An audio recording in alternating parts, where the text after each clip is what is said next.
question. You would run a motherfucker hot stepping. Hey, you never had a big enough weapon. Motherfucker never learned your lesson. I'm an 88 pack nigga. I'm an 88 pack nigga. I mean, day walker, drink blood, trains out, full moon, motherfucker change like a hoe. I'm just a nigga from the hood trying to stack a little cheddar for the money. And I'm back. Drew Titan Bronson on deck. Shout out to the mighty LDBC. My guest will be joining me soon. Marko will be here in a minute. He's with a podcast called Champ and the Chump with him and former champion Jeremy Williams. Jeremy's not available today, so me and Mark are going to chop it up, wait for him to come on. He's jumping on in a few. We're just going to talk some of this boxing, and here he is. Marko. What's up, man? What's good, bro? Just chilling. You? Chilling, man. Chilling, man. You know, it's my day off from work. My day off from work. You know, I still got some errands to run. Gotta go take care of mama. You know what I mean? So you heading out to the West Coast next Monday, right? Yeah, a week from today. All right. Tell everyone about your show, Champ and the Chump. Champ and the Chump. How do I see people watching? I don't even know how this works. You're on your phone. I think you got to go to. I'm on the computer. You're on the computer? You can go to comments. It should be on the right-hand side. Oh, there we go. Yeah, okay. Got it. There we go. Yeah. All right, cool. Champ and the Chump. It's a boxing podcast with myself and former 90s heavyweight top contender Jeremy Williams, 90s and early 2000s. And Jeremy always wants me to bring up that he was a WBU champion. Okay. You know, I'm not going to criticize it because I never won shit. So, you know what I mean? Like, yeah. Like, yeah. So, we interview.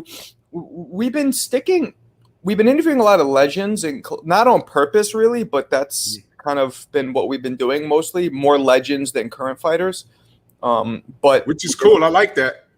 Thanks. It's cool for our demographic. I think you're about my age, yeah, Drew, if I remember correctly. But for younger fans, you know, it's not. But yeah, it's legends, and we also today episode with Joe Cortez dropped, which was the famous referee.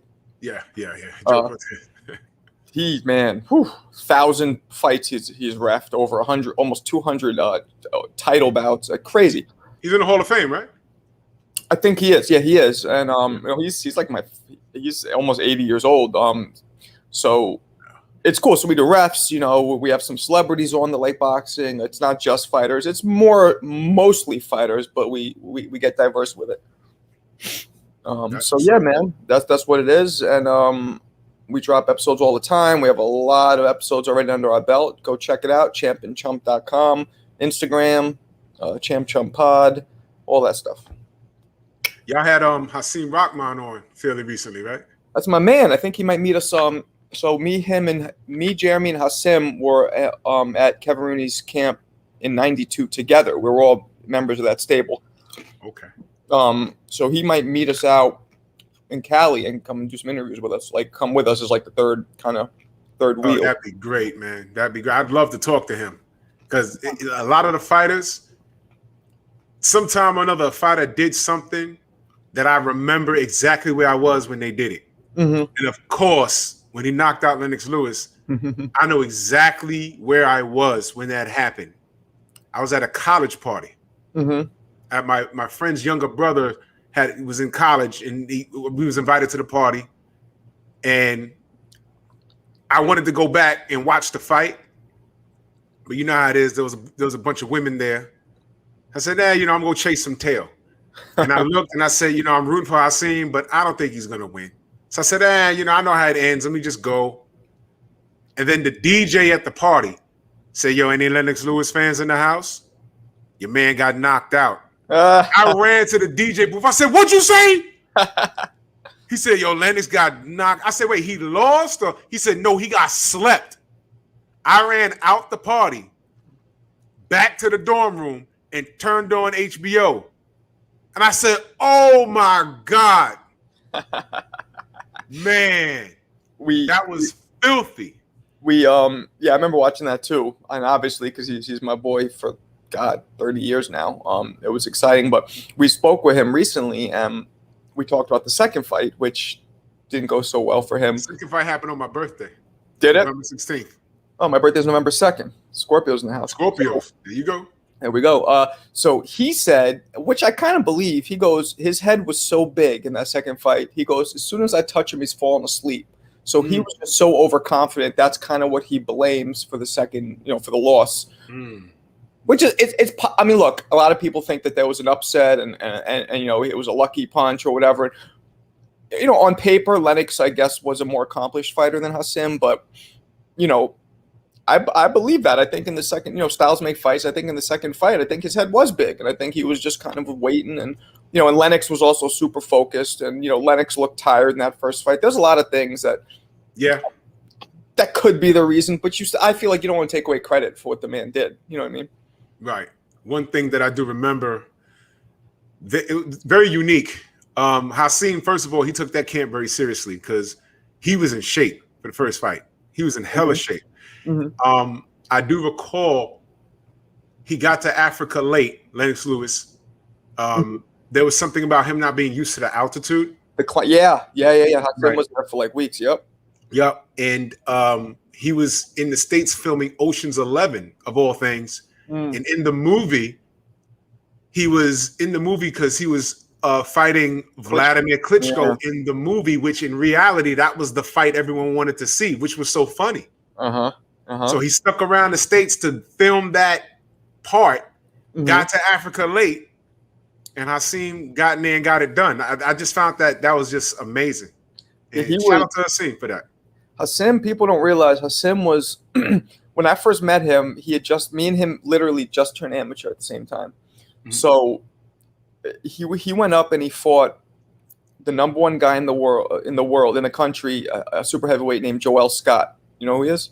Joel Scott. I heard the name. Remind me. Bring me up to speed. Number one heavyweight amateur. One of the greatest super heavyweight amateurs, maybe in amateur history. Ended up turning pro. Was a grimy dude. He ended up going to jail for rape and minors. He was just a nasty motherfucker.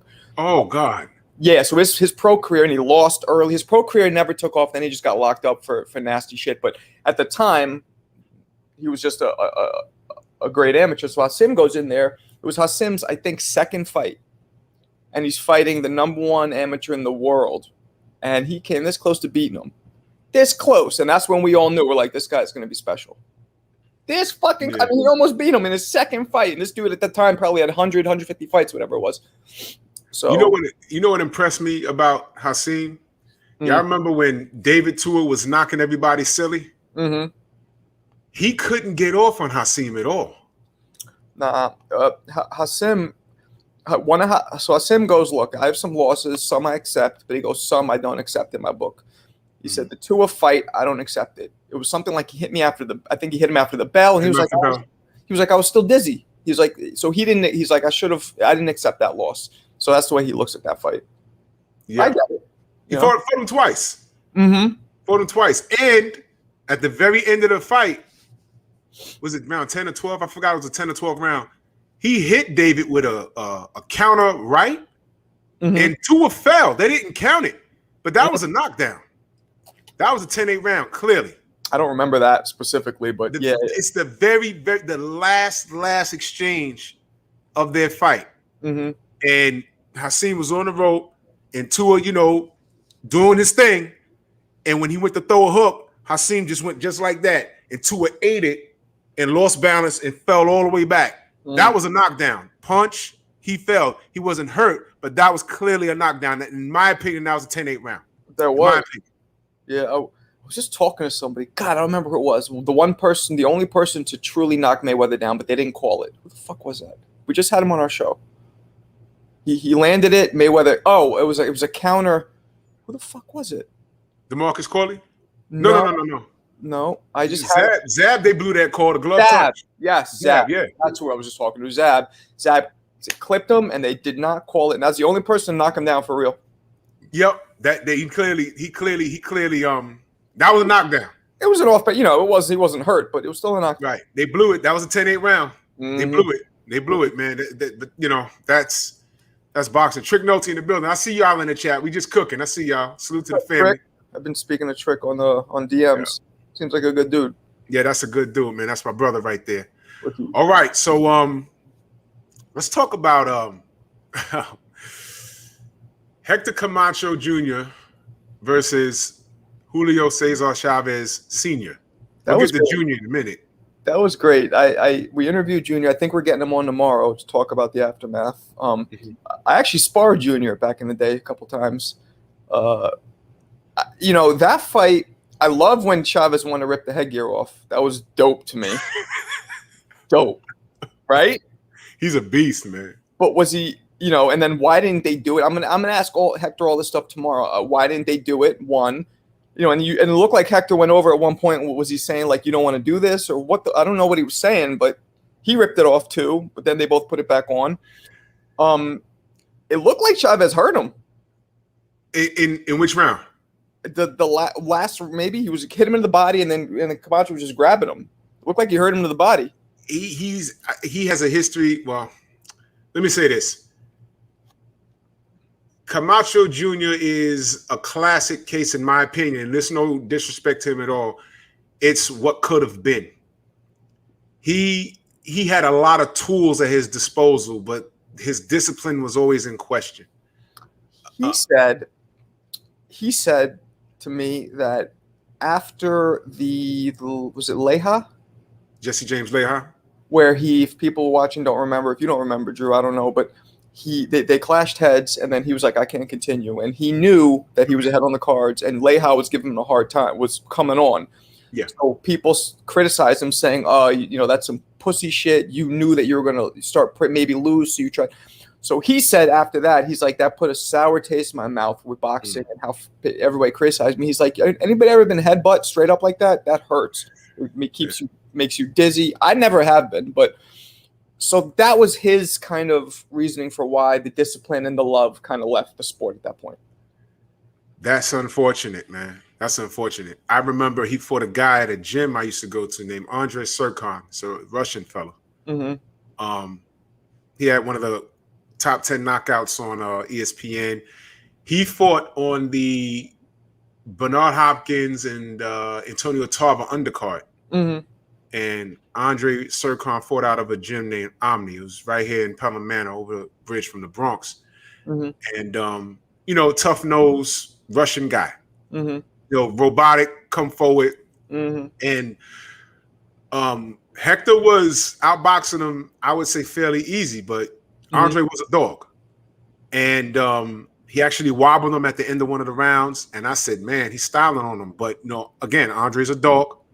Classic European style, just come forward, all business. Mm-hmm. And he had Camacho against the ropes, and there was like, I forgot who the ref was. It may have been, I don't think it was Jay Nady, I forget. But he was wailing on him, and I don't think Hector was like hurt, but it was like 20 unanswered punches. And the ref just said, I'm waving it off. And whatever belt was up for grabs, he took it. I forget what belt that was, too, because it was in the gym that Sunday. It was in the gym that Sunday. I went and I saw it. I said, damn. And they stopped it. Hector was funny, man. He would show up at the gym drunk and want to spar people. Oh, boy. Yeah. He was also notoriously dirty in the ring, sparring. What would he do? Well, with me, so when we sparred, I was 165. Well, I still am 165, and he was my weight at the time, but he's naturally a smaller dude. So I was way stronger. So with me, I was more roughing him up, but he would, elbows and stepping on the foot and all kind. He was, not dirty to the point where it's like, but definitely would. Yeah, he was a dirty fighter. He was a little nuts, Yeah, he was a little crazy. It's funny because when I talked to him, he was like, I couldn't hang out with my pops, senior, because he was just wilding out. And it was like, I had to which is funny because Hector would wild out too. And I'm thinking, wow, imagine what level senior was at. If Hector was like, I got to chill, because they were only 15 years. He was 15 when he had him. I know. So he was like, that was my homeboy and my father. So, he was a dirty fighter. But that's sometimes you got to do that, I guess. Yeah. Hector Senior, God rest the dead. at my old working area in Harlem. I go to work, come outside, and I look on 106th Street. I said, "Wow, what are these people doing out here?" Mm. It was his funeral right behind my office. Oh wow. I said, "Oh shoot!" I knew he had been murdered, but I said, "Whoa!" And I had no idea. Mm. And it was right outside, and I didn't want to take my phone out because my sergeant was a douchebag.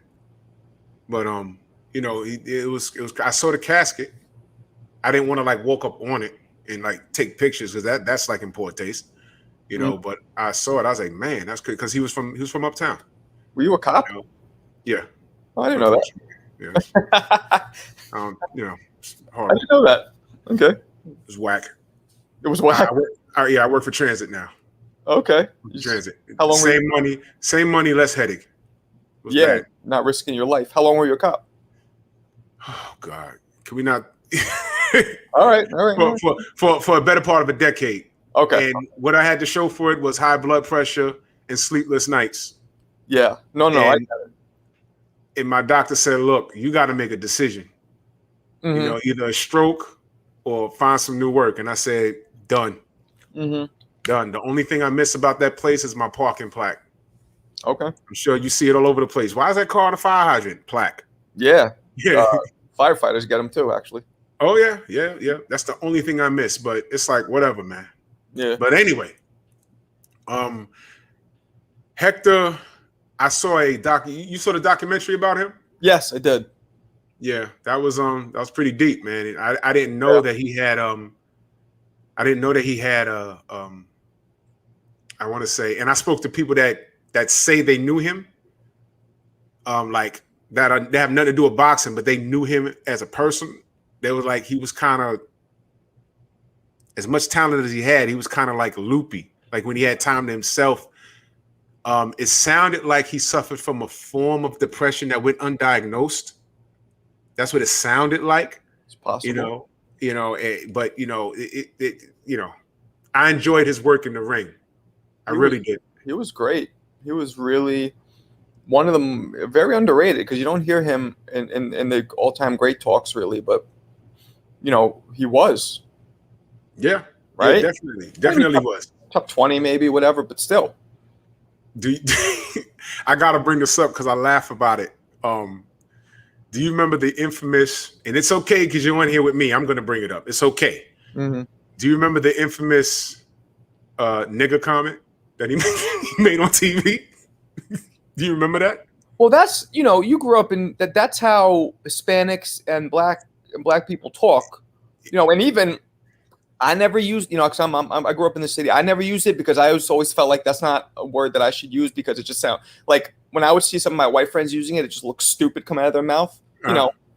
But it was kind of just how people from the hood talked. Yeah. Right. And yes. And when I saw it,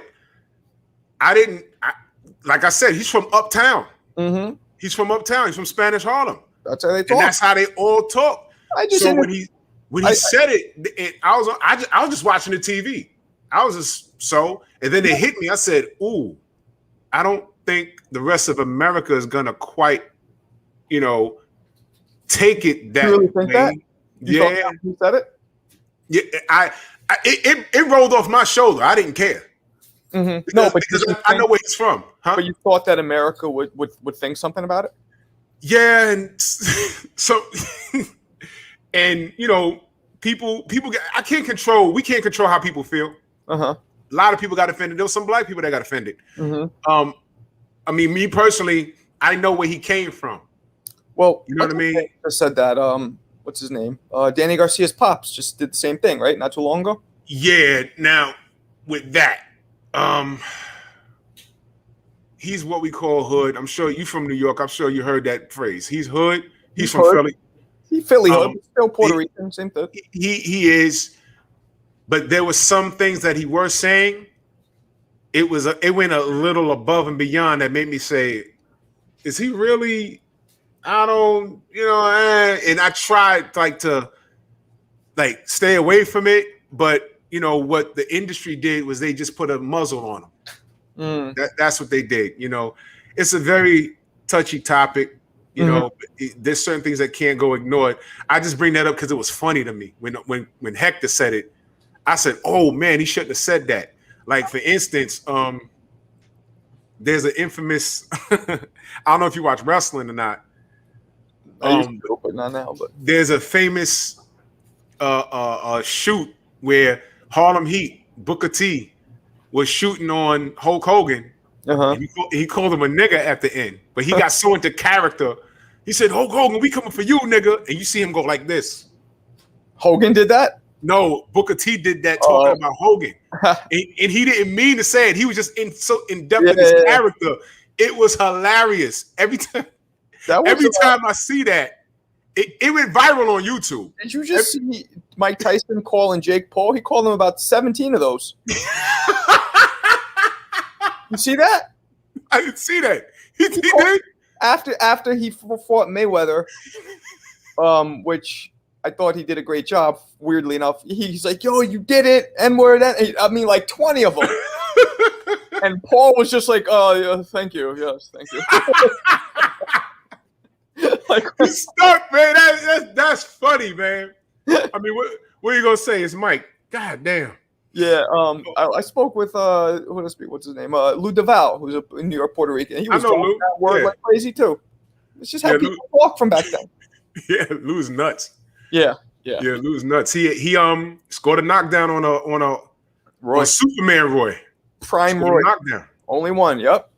And that was a clean knockdown. That was clean. He also dropped Virgil. Funny, both losses. He dropped Virgil Hill too, which I think might have been the only person to drop him too, besides Roy. Mm-hmm. Yeah. Yeah. No. Yeah. Lou turned pro at. No, he started fighting at 20. Yeah, very late bloomer. Yep. Very late bloomer. Yeah. I saw he used to. I met him at the Morris Park boxing gym, and he was doing some training in there. I don't really know how he is as a trainer. Do you know anything about him as a trainer? How good he is? I don't. I hear. By the way, I'm hearing feedback. My voice coming from you. Might be. I don't know if he's a good trainer. He trained Bad Dude Jack and took him to a title. Yeah, it's better now. I think he's a good trainer because he had two different. I still hear it coming. You guys hear the feedback too, or is it just me? All right, now. Nah, is that better? Yeah. Okay. Nope. Now I'm hearing it again. Nah, you sound fine on my end. I think I'm hearing my voice come from you back at me. I don't know. Does anybody watching hear that? Y'all hear? Let me know in the chat. Y'all hear feedback? You guys hear my voice now? Let's see what they say. Whatever. I'll ignore it, but it's there slightly. What were we talking about? Lou Duval trained Bottle Jack. Yeah. Everyone says you're good. Why do I hear it? With Don Shada said he hear it. Yeah, no, it's there. Right after I talk, you hear it. It just started now for some reason. Oh, that's crazy. Wait a minute. Just a little distortion. It's a little. It's a little echo. Yeah, I hear it right now. Is that better? It's only when I talk. That's better, yeah. It's still there a little bit, but whatever, we'll deal with it. Okay. Lou, he trains Bad Dude Jack and he trains somebody else, so he must be good. I don't know. I never seen him, but how could a fighter? Oh, he said he also trained his sister, I think, who was like Golden Glove champion and a really good female boxer as a pro back before there was really any light on the females. Yeah, the females need more light. So, Clarissa Shields ain't got to go to MMA to stay busy. I don't like that at all. You? Nah, I didn't like the fact that I don't like the fact that she had to do that just to get some work. I don't like that. I don't think Clarissa gets enough credit for what she's done. I think there should be more money backed in female boxing, especially since she's turning eyes on. She's brought more light to it. It starts with us as supporters. We need to talk about her more. I know definitely I need to talk about her more. So I'm guilty of not talking about her enough. So I'm gonna start doing so more. I was nervous as hell watching her in a cage. I was super nervous when I saw her hit the ground, and I said, "Damn," because she did look like a fish out of water. You can tell. But she was very, very calm. I looked at her face. She wasn't panicking. She wasn't breathing heavy. She was listening for her corner. She got up. There was one point where, and it's sad because I did not want that to go to the ground. I did not want it to go to the ground. It went to the ground. And there was one point in the fight where she almost got caught in that armbar. And I was in a space in my brain where I was like, you know what? If she loses by submission, I'm okay with it because I know that this is not her thing, but I'm gonna applaud her for doing it. But she got out that armbar. I didn't watch it. I fucking hate MMA. I don't like it. I don't like watching it. It's barbaric to me. It is. It's nasty. I don't want to see fucking banging and blood cut open, and it's just nasty. And it's generally boring. Think about it. What people love the most are the knockouts, striking. So just watch boxing. I don't know. I mean, no. It's an acquired taste. I appreciate MMA. I know a few fighters, amateur and a couple of pros. I've trained in the gym, and it's very different. It's very different, and I do find that when I was training with a wrestler, I also wrestled. I did a little bit of wrestling. Very limited. When you're fighting a wrestler or a jiu-jitsu person in stand-up, you can basically be kicking their ass as long as you're standing up. Now, when a wrestler takes me down, I know what I'm doing. But I had a lot of trouble when the jiu-jitsu guy got me on the floor. Had a lot of trouble. It was like trying to get an octopus off of you. This guy outweighed him by at least 50 pounds. Really? Yeah, and I'm muscling him around, and it wasn't like hard sparring. I'm hitting him, jab, jab, jab, sidestepping, and he's, and I'm like, I'm kicking his ass. Then he grabbed my leg. Yeah, fuck and that. Then I fell, and I said, okay, I outweigh this guy. I'm just gonna get up. No. Yeah. I'm pushing him here.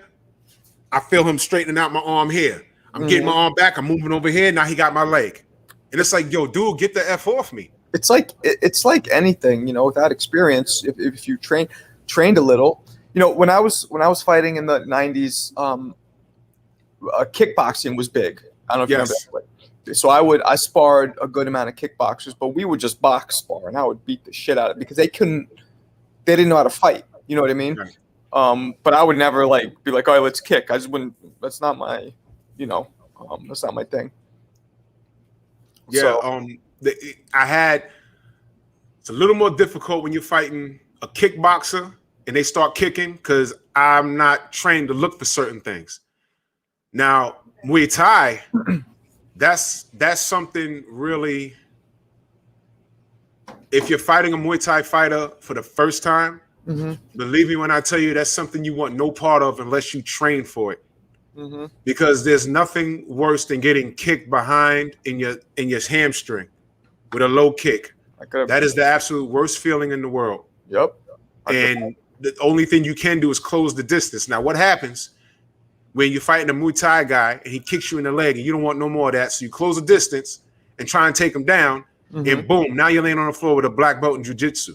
You got problems. You know what I'm saying? So that's the difference between boxing and MMA. There's so many different ways to lose in mixed martial arts.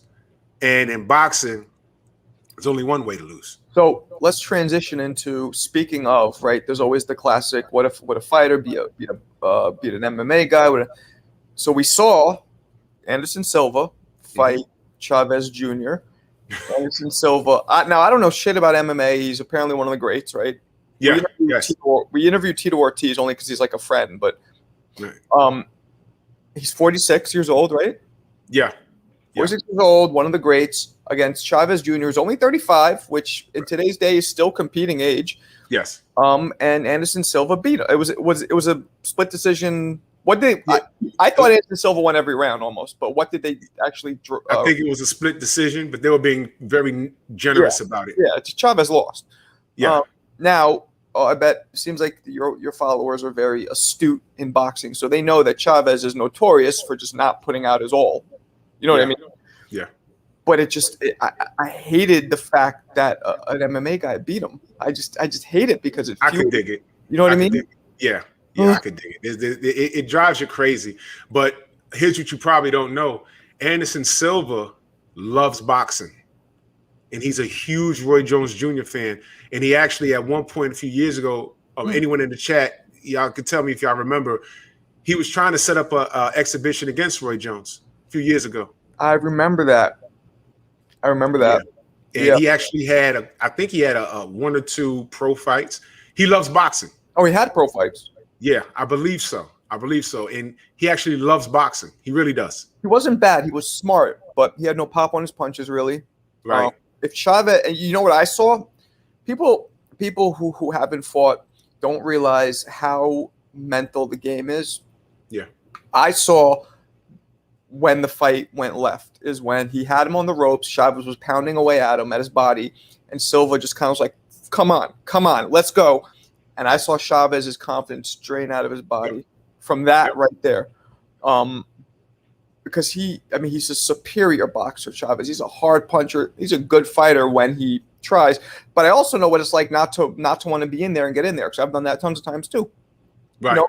And it seems like Chavez maybe it's something to do with how he was brought up and his father. And I feel it's almost like the sport's a trigger to him, like a negative trigger, yet he does it. You know what I'm saying?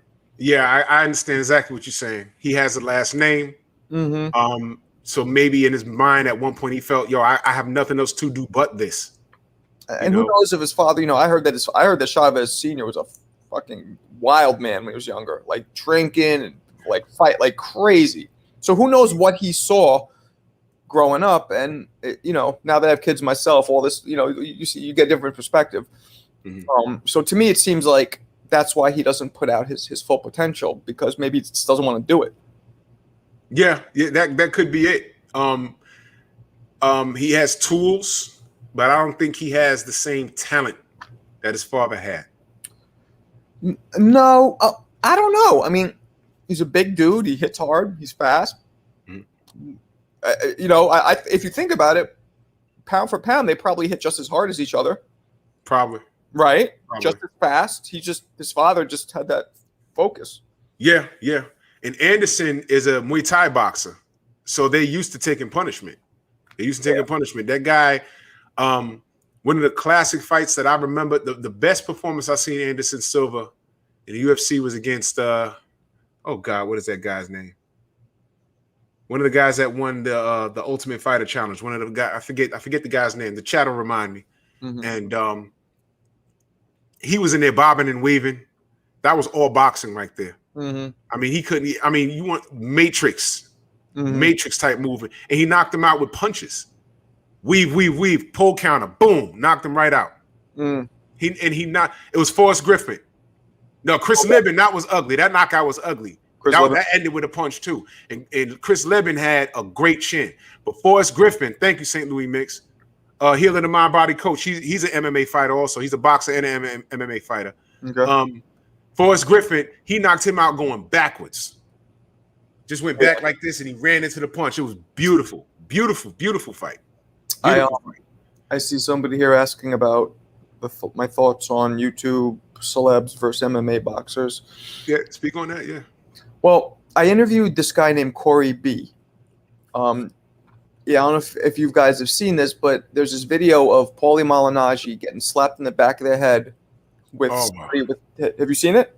Yes. So Corey B is the guy who did it. I know him because I own a comedy club for my day job. I've been doing that for a long time. And Corey did stand up for a little bit. So a year ago, we did some online stuff together because he does like funny shit. So I see that video. I don't know who it is. I just see it and I'm like, what the fuck? I didn't know if it was old. I didn't know. Then I find out Corey did it, and it was recent. It was at the Lamar Odom verse, which I don't know what the hell that was about. That was crazy. It was insane, and homeboy that he fought, the Carter or whatever his name is, he's a very feminine dude. I'm surprised. I didn't even think he'd be into boxing, but the weight and the size difference, I don't even know why they did that. But anyway, so we slapped him in the back of the head. So we had Corey B on our show. Corey is like 6 million YouTube subscribers. I mean, he's big-ish. He's big. Yeah, he's not Jake Paul big, but he's way bigger than 6 million subs. He's doing this full time. Oh yeah, and he also works for the radio. So he said that he's on the radio, and he said one day he's on the radio and somebody calls in. He's like, "Hey, what the fuck? You're an embarrassment. Why you?" Because he said he started boxing. He's putting videos of him hitting the pads. So somebody calls in and is like, "You're a fucking embarrassment." But no, first he goes, "Hey, this is Paulie Malignaggi." And then Corey goes, "Oh man, I respect you. You're 2-time world champion." He goes, "Yeah. Why the fuck are you boxing?" He starts digging into him. Oh wait, Paulie started with him? Yes. He calls the radio station and goes, so Corey's like, "Yo, at first I was excited. Paulie's calling." And then Paulie digs in. "You shouldn't be boxing. You people are messing up the sport. You YouTubers." Marko, stop. Chat, y'all hear this, right? Because I wasn't gonna say I got a problem with Paulie. We'll talk about that in a second. But chat, y'all hear this, right? So Paulie started. Go ahead. This is what now. I hit up Paulie. I want to talk to him about it. Like while we were talking, I text Paulie like, "Yo, come on," but he didn't get back to me. But I've spoke to Paulie. When I spoke to him, I don't think this had happened yet. So anyway, so this is Corey B's side of the story. So there's possibility that he's not telling the truth, but I think it's on radio, so I think it's recorded. So I don't think he's lying. But so he said Paulie called, just started leaning into him like, "Yo, what are you doing? You suck. Why are you doing this? You messing up boxing." And he kept fucking with him. And then he started saying like, "Yo, you're not." And then so Corey B would talk back, and then Paulie started saying this thing like, "You're not man enough to see me in person. You're not man enough." So Corey's like, "Oh yeah, okay, I'll be man enough." So he went out there and he was first going to buy a box of crackers and dump it on Paulie's head and go, "Paulie, want a cracker?"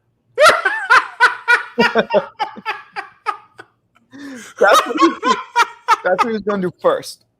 But he goes, "The hotel I was in, they didn't have crackers." So he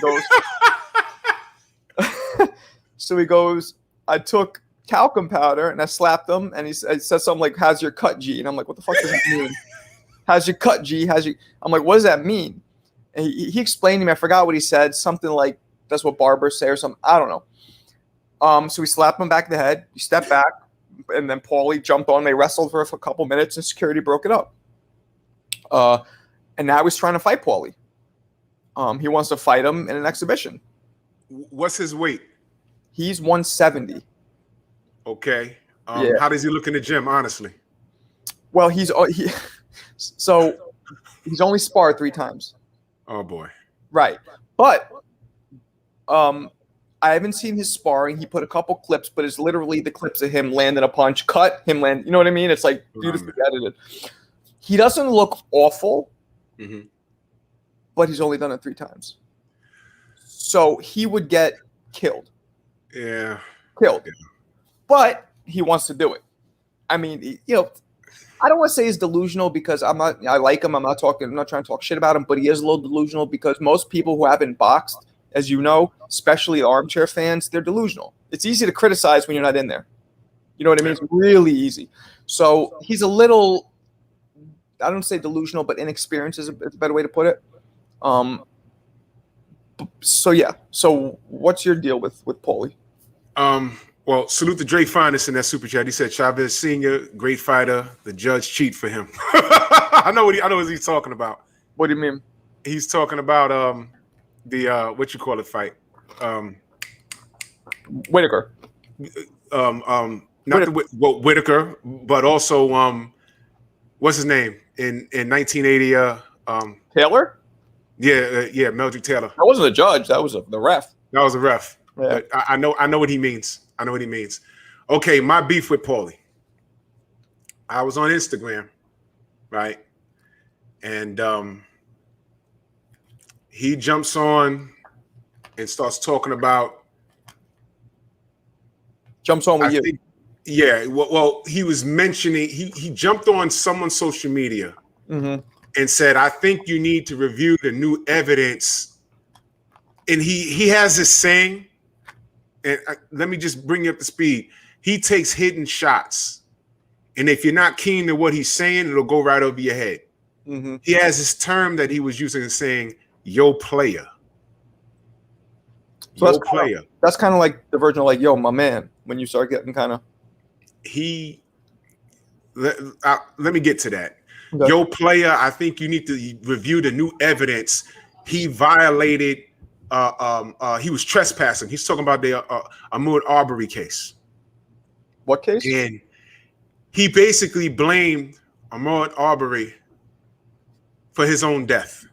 Oh, two white guys that ran up on him and shot him with the shotgun, point blank range. Those three animals that did that to him. And then it came out that he was seen on some property that was under construction. And they came up with this weird story that he was trespassing. The owners of the property came out like a day later and said it's perfectly legal down in that state, in Georgia. It's legal for you to walk on unfinished property and view it because you might be looking to purchase the property. And every time I brought that to Paulie's attention, that's legal. Okay, that's number one. Then he says, well, he didn't look like he was looking to purchase anything. How does someone supposed to look when they're looking to purchase something? So wait, so you guys were speaking to each other on Instagram? On Instagram, because I baited him. I said something and I tagged him in it.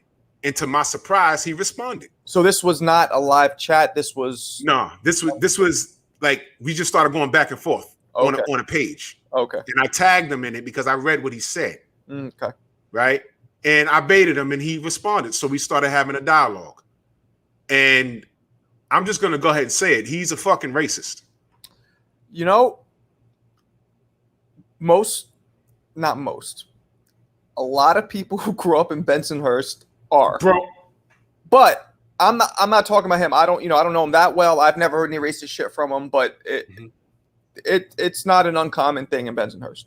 And that's what I tell people that don't know. See, a lot of cats are young. They don't remember the Yusuf Hawkins case. They don't remember that. I remember that like it was yesterday. Yeah, I do. And the neighborhood where he's from, back then, if you're black, you wouldn't want to walk through there. No, it's not cool. It's not cool. You will get chased out of that hood. I'm dead serious. Oh yeah, 80s, 90s. Yep. Yeah, you didn't want to walk through there if you were black, and that's just what it was. And Yusuf went there. I think he was dealing with a girl or something. He got chased out of there and he got killed. Yeah. All right. So that's where Paulie's from. Now, it might not be that hot today, but that's how they were raised. Yeah. And it manifests. Paulie can't help himself. I screenshot the entire conversation. He basically said that if Ahmaud Arbery doesn't grab the shotgun, then he doesn't get shot. I said, Paulie, you're from fucking New York. If you're walking through Harlem, or you walking through the South Bronx, and three black men start chasing you with a shotgun, you know what it is. And then he moves the goalpost and says, well, he didn't look like he was dressed to go jogging. Again, we live in New York. I'm sure you've seen people go jogging in the weirdest of attire. Yeah. I've seen a dude jogging down 14th Street in penny loafers.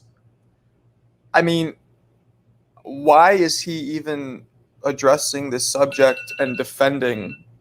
I don't understand that. Why is he? Because at a certain point, you can't help yourself. You can't help yourself. There was no reason for him to be commenting on it. And I don't know if you're aware or not, but he's still doing it. He's commenting on what Deontay Wilder had to say. And I don't want to take the show in that direction, but what he's going through has everything to do with race. How he's being treated by American media is absurd. Wilder, you mean? Yes, it's absurd, and it's ridiculous, and it's a media assault to the point where he's at a point where he's not talking. If he don't talk, it's a problem. If he does talk, it's a problem. So now he's silent, and it's still a problem. And he's talking, but he's just not talking to certain people. And it's still a problem. Right. Okay. Paulie referred to black people as another species. Those are his exact words. Another species. He said it. That was the Showtime comment where that got him fired from Showtime. I mean, the comment that got him fired from Showtime. I don't have it in front of me. I can't quote it word for word. No longer the time of the African American fighters. Yes. Yeah. Yes. So he got the boot, goes over to the UK, does another interview, and he starts talking about, something, and when you're a different species. I said, a different fucking species? Now we're different now. Shit. Now we're different. So, and he just can't help himself. And you know what? He stood on his square. So big ups to him for that. Don't change who you are. You understand? But that's who he is. And he's not backtracking from anything. And I used to really first of all, I used to back Paulie because he's from New York. Yeah. You know what I'm saying? And I was rooting for him when he fought Miguel Cotto. You know what I'm saying? I was like, yo, man, come on, Paulie, you can do it. And Cotto kicked his ass. You know what I'm saying? I was rooting for him when he fought Ricky Hatton. It ain't work out for him. But I ain't never had no problem with Paulie. No. You know what I'm saying? Come to find out, he had a problem with another species. So how did you end it? How did the chat end? Well, I pretty much said, because it was in the middle of COVID, I pretty much said, he said this is a conversation more that we should have face-to-face because things could get misconstrued. I had an interview that got misconstrued. I'm like, no, bro, you said it and you was quoted. All right. But yeah, we can have it face-to-face. We can have it over some Starbucks. I'm in New York. Yeah, New York. Let's get together. And there was no threat of violence or nothing like that. Right. So I good, and I'm not doing it for views or anything, right. But I really wanted to pick his brain, and maybe he never sat down long enough with a person of color to understand. He also said something about, what about what your people did to my people? I said, what are you talking about? Sicilians. He's not Italian, he's Sicilian. There's a difference. What did black people do to Sicilians? I don't get it. Apparently, we came and pillaged and did all kinds of messed up things in Sicily, which is why you can meet a Sicilian and he'll look like me, but he'll speak Italian or Sicilian, or whatever it is. I didn't know that. I mean, I kind of did know that. Yeah, I just forgot. Yeah. And you know how I knew about it? We're a melting pot in New York City. Mm-hmm. And you could look at someone and think that they're one thing, and it's totally not what you think. Mm-hmm. You're like, hey, that guy's black. And you talk to him, he'll stare at you. He don't even speak English. He speaks Italian. Yeah. You're like, oh, he's Italian. What? Or Dominican, yeah. Yeah, I knew a black woman that was Mexican. I knew a black woman. I said, where are you from? Panama? No. Venezuela? No. Puerto Rico? No. Mexico. What? Well, that's rare. Than me. Yeah. Yeah, she was Mexican with woolly hair. She was Mexican. Wow. Mexican, okay? So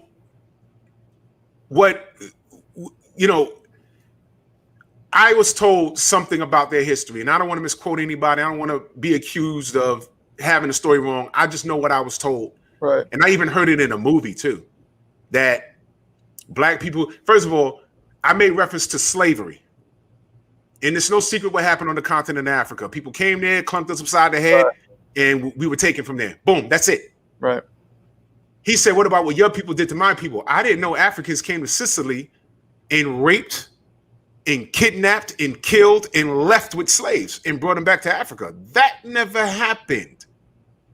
From what I was told, and I don't want to get too deep, the term tall, dark, and handsome spawned from something about that. Mm. They came there and they didn't rape anybody. They came and made friends with everybody, shared culture, mated with some women, and left. Mm. Were there for a little while and hung out and said, okay, we're going to pack up and leave. And some stayed and some left. And that's why you get Sicilians that look like me. Right. Ain't nobody raped anybody over there. There's no record of that. I haven't seen it. But shit. When he said that, I said, now we're getting somewhere. You see, Paulie loves our culture. He rocked cornrows to the ring. He listened to rap music, right? But the one thing he didn't get from his Sicilian, African genetics was our power. So he looks at a guy like Deontay Wilder and he gets jealous, which is why a lot of fighters are jealous. And that's what all this negative press is about with Tim Bradley and Andre Ward, great fighters, but as great as they are, as much money as they made, they're saying, now a guy like Andre Ward could say, I've dedicated my life to this sport. I eat, slept, and shit this sport. And I worked hard. And my technique is perfect. And I got out the game unscathed. And this big guy who had no intentions of boxing stepped off of a beer truck and fought for his daughter, went to the Olympics and got a bronze medal. 2008, he was the only Olympian to even get a medal in the Olympics, the boxing Olympics, in the category of boxing. He was the only person. He didn't get a gold, didn't get a silver. He got a bronze medal. Went pro and doesn't have the best technique in comparison to his peers. But he had this. And what did Ward say negative about him? Oh my God. This guy, Andre Ward. Briefly, yeah. Yeah, Andre Ward, basically the situation with the gloves and the poison of the water and how they're assuming Mark Breland was treated. They are now in a place where they're saying, oh, we need to see proof. Okay, first of all, you don't know what kind of proof. Deontay wouldn't have said anything if he didn't have any proof. So I don't like what Bradley did in the last fight with Shakur, right? How he criticized Shakur. Yeah, that was disgusting. I agree with that. Especially, I don't like that. And I don't want to get too deep into the Wilder thing because I know that's a deep passion of yours. It might be one of the areas where you and I disagree. I think Wilder, I don't agree with. I think that when somebody wins every fight by knockout and is so dominant, and they finally lose, I think it's psychologically very hard to digest. So I think he lost it a little bit from the loss, which is understandable. It really is. You know what I mean? So I don't agree with that. I think, nobody wants to hear excuses, especially ones like that. I hope he proves in the rematch. I hope I wish him the best. I do. I do just think Tyson Fury is a superior fighter to him. But the excuses and the stuff he was saying, you have to understand it comes off crazy to the normal person. You know what I mean? Who define normal person? Most people, I know you have your set of opinions on this, and most of your people who watch you probably agree with you. That's why they gravitate towards you. But most people that I speak to in the boxing community don't, think it's just excuses made by somebody whose ego was hurt and who, it's really hard to digest that loss. So that's what most people believe. And, you go from the suit to the water to there's all these gloves, there's all these things coming out, so that's my stance on it. But, in about a month, we're going to find out, right? And what I always say is this. Let me ask you. I'm gonna ask you the same questions I ask everybody. Sure. You've been around the sport. You're absolutely no dummy. Jeremy is no dummy. Is there cheating in boxing? Yeah. Sure. Okay. Sure. Okay. What's the worst form of cheating that you've seen or heard about that was just concrete? Packing the gloves, the wraps. Packing the wraps. Oof. Anything that you can, like, any name you can pin to that? I haven't, Margarito, what's his face? The guy who, Louis, what's his name? Louis Resto. Him. Who was in the Bronx. He was right here in the Bronx. He was working at the day I met Louis. Louis Resto was in the gym that day. There you go. He was in the gym that day. He was there. Those guys, I've just seen little things like, guys stepping on, like lefties stepping on your foot, pushing you so you fall down. No, that dirty tactics. That's elbows. Yeah. I understand that. And Tyson Fury is guilty of that too. He had a point deducted in the second fight also for that. But and USS Cunningham can tell you all about Tyson Fury's dirty tactics. But stacking on the hand wraps, poisoning of the water. Oh, well, no, one of the worst ones we don't bring up is Ali versus Liston. Putting the shit in the eyes. Yes. That's fucked up. Right. Now, here's my question. How many cheaters did the sanctioning bodies ever catch? The commissions? I don't think any. Right. Never caught him. Never caught him. Are you familiar with Tyson Fury's past? Little. He's a gypsy. He's a psycho. I will say this: when you watch Cotto fight Margarito, to me that's obvious because the punches don't look that hard, yet they're causing all this damage. Cotto's whipping his ass. That's obvious. But when you watch Fury fight Wilder, Fury outboxed him the first fight, in my opinion, won every round except probably the two that he got dropped and maybe one other. And in the second fight, he rolled over him. So it didn't even look. You know what I'm saying? Like, Cotto. Let me ask you a question. And Margarito looked that way. See the screen? Mm-hmm. That's normal? I don't know what the punch to me is, how he's whipping his fist. I don't know what that top one is, though, with that weird. I don't know what that is. Okay. All right. Which one? The top left, I don't know what that is. The other two, how he whips the punch, to me look like that happens. People throw it like that. I throw it like that sometimes. Wait. That right there with his hand bent 90 degrees? Yes. That's normal? That doesn't look too suspicious to me. But wait, let me say this though. You can also your case isn't, you're not crazy. I get what you're saying as well. I do.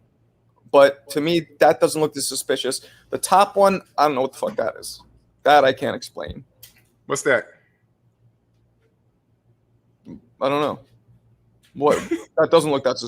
What do you think? Wait. Look closely.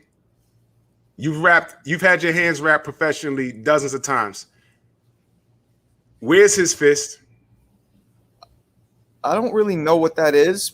And again, you could have a point, but you also couldn't.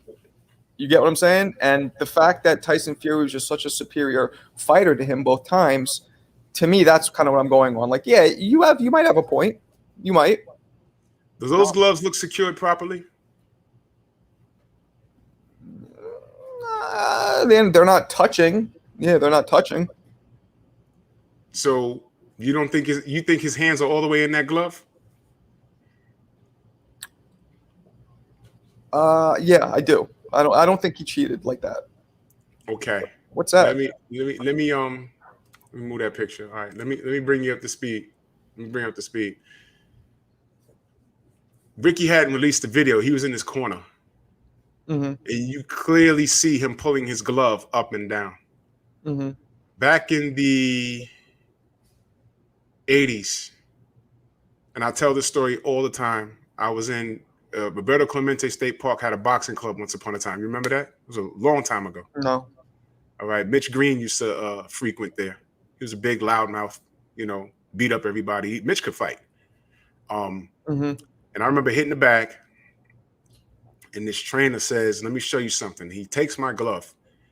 He yanks my fist down to the wrist. He says, "Hit the bag with a hook." And I said, "This don't feel right." Mm-hmm. He said, "No, hit it with the hook." I said, "Okay, I'm hitting it with the hook." Then he says, I said, "What does this do?" He said, "Kid, you could really fuck somebody up with that." And I said, "Coach, ain't this cheating?" He said, "It's cheating if only if you get caught. Don't forget I told you that." Now, years later, I didn't catch that. That was from the first fight. Years later, after the second fight, somebody from Canada showed us all of the wrist shots in the second fight, showed us all of the illegal holds that he was doing. He was deducted a point in the second fight. Mm-hmm. The glove was flopping around. Deontay Wilder's injuries are inconsistent with a glove. Now, remember I said that. and he has a dent in his head. He scratched flesh out of his ear. These are injuries that are all inconsistent with a boxing glove. And next thing you know, I go back to we all went back to the some guy from Canada put it on video. They go back to the first fight, and he was doing that in the first fight. So I said, wow. And I knew what that was, but I didn't want to be the guy looking like I was making excuses. Now, sometime after that, I ended up forming a friendship with somebody from his camp.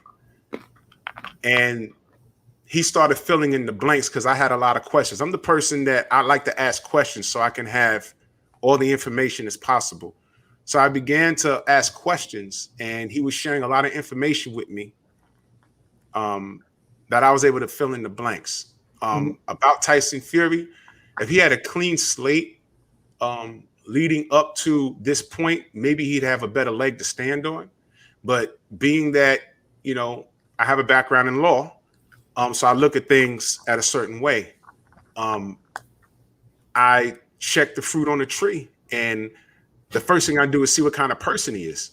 And when I reviewed what kind of person he is, I mean, the man manipulated gloves against John McDermott before. He did that years ago, back when he had hair. And John McDermott was whooping his ass and then fought him in a rematch. And then he did some strange things with his gloves, and he beat McDermott.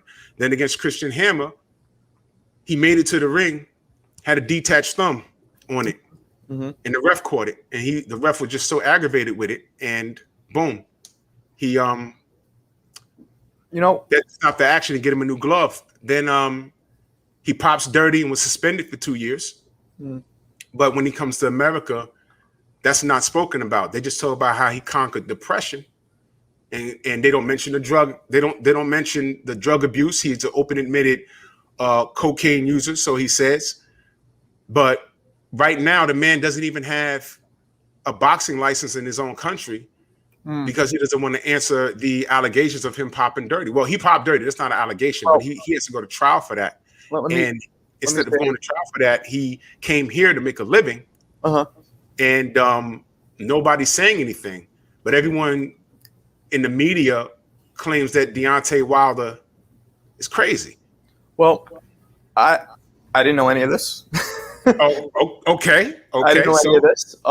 And I wouldn't be surprised if he's cheating. I wouldn't be at all. I guess I just went by the first two fights, especially the first one. I thought he was just a better fighter. But everyone did. But you know, knowing his back, and I do know, you know, gypsies are out of their fucking minds, so it's very possible. Right? Very possible. You know, I want to play something for you. Everyone says that Deontay Wilder was making excuses, and he said, well, you know, I was poisoned. He finally said it. And people said, oh, come on, that's impossible.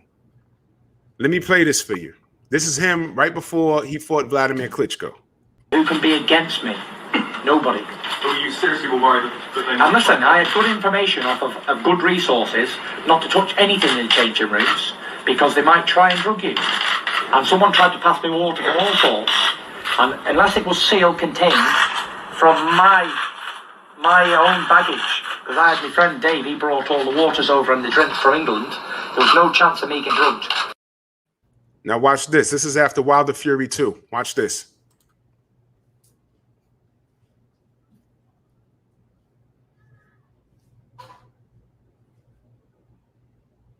So he's not drinking the water? Why he do that? You see what I'm saying? This guy knew. This guy knew. Now, no one talks about that. They just said that Wilder's crazy. Do you believe that Wilder's suit also made him weak? I believe that the water was poisoned, which made him feel weak, which made the suit feel heavy. So when Kevin Iole did an interview after with him, and they asked him that, he said the suit felt entirely too heavy. He took a 10-second clip and released it, but he didn't release the context. What he said was, I didn't feel well, which made the suit feel, those weren't it, I'm not quoting him, but I didn't feel well, which made the suit feel entirely too heavy. Why did he not feel well? Because he was poisoned. And that's what this is about. And I was dealing with people saying, "Oh, well, he couldn't appoint that. That don't happen." Yes, it does. I just showed you. So let me ask you this: in this third fight, will you think it'll be a clean fight? Or are you still not? Yeah, no, it's going to be clean. Which is why he tried to get out. He tried to get out of this fight for 14 months. Did you know that? I know he didn't want to fight him. Yeah. Yeah, he tried to get it. This is the biggest duck in attempted duck in boxing history, because the plan was to get away from Deontay Wilder and get 2 fights with AJ, so he could so Bob Arum could at least break even with his investment, because he's in the red. Bob Arum said he was in the red with Tyson Fury, business wise, so he hasn't gotten return on his investment. The plan was to get away from Deontay Wilder, fight Anthony Joshua in Saudi Arabia. How the biggest fight in UK is not happening on UK soil is beyond me. Mm-hmm. But the man doesn't have a boxing license because he got caught cheating. Yeah. He don't have a license in his own country. So it was going to happen in Saudi Arabia, get your money back, and then he was going to ride off into the sunset and never fight anybody again. Look, man, I'm not a Fury. I don't specifically like Fury more than Wilder. I don't care either way. You know what I mean? So to me, this, if anything, makes it more interesting, because I really thought that Fury is just a better fighter. So now this makes me be like, oh, this might be a good fight. It makes me actually, I'm happy to know that there's a possibility. Not happy for Wilder because it fucked him up. I understand. But I'm happy to know that there's a possibility that maybe this could be So I will give props to whoever. Let's say Fury wins. Mm-hmm. Will you give Fury props? Being that I know it's a clean fight, yes, I will. You will. Okay. Yes, I will. If it's a clean fight, I ain't gotta like him. You don't like him. You don't like him in general. No, I don't. Because he's an asshole. He is.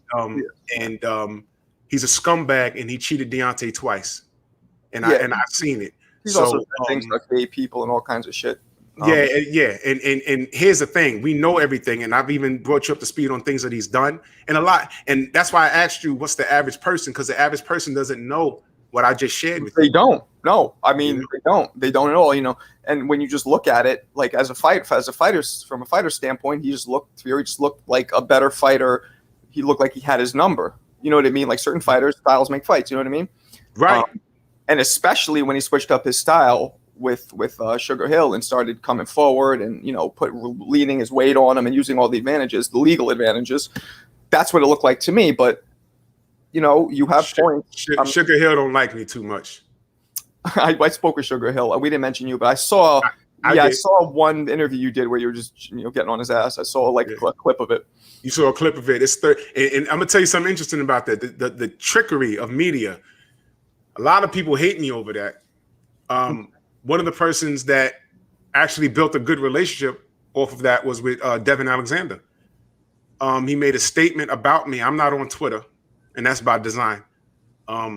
He made a statement about me, and I invited him onto a platform, and I said, let's talk about it. And we spoke about it, and come to find out, he thought that the Sugar Hill interview was like about a couple of minutes long.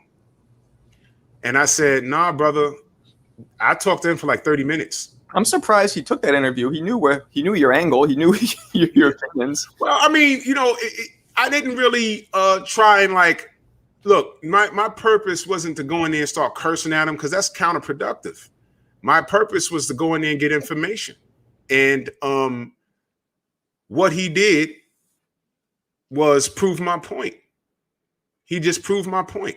And I just asked questions. But my point with Devin Alexander is, he said, bro, people just sent me like a 3 or 4 minute clip, and then they edited it to make it look like all I was doing was drilling them. And I said, what grown man is going to go on a show and take all of that?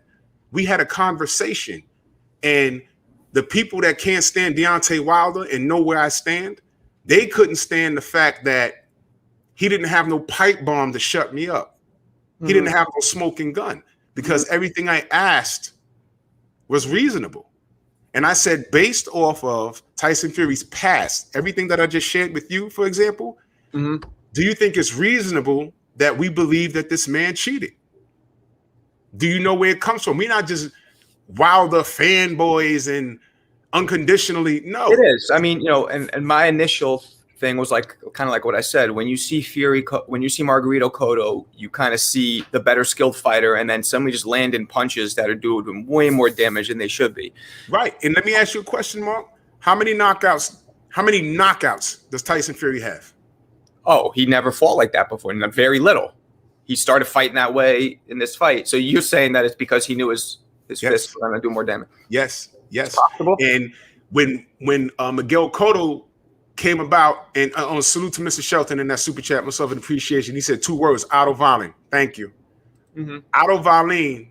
I never heard of the guy, and he went in there and was looking like a top 5 heavyweight against Gypsy King. And I said, this guy can't beat Deontay Wilder.